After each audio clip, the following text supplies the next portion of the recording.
Unang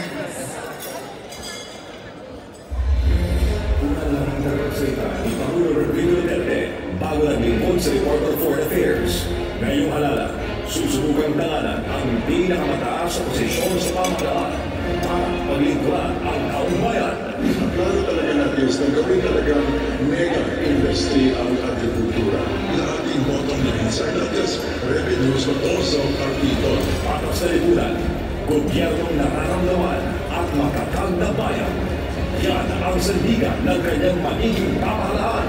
Isang siglo Pilipino kung saan ang magbayan at ang mamamayan ng katulungan, mapayapa at masaya.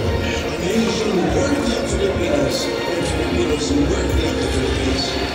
Tumatakbong Pangulo bilang independent candidate, Nestor Berniabella.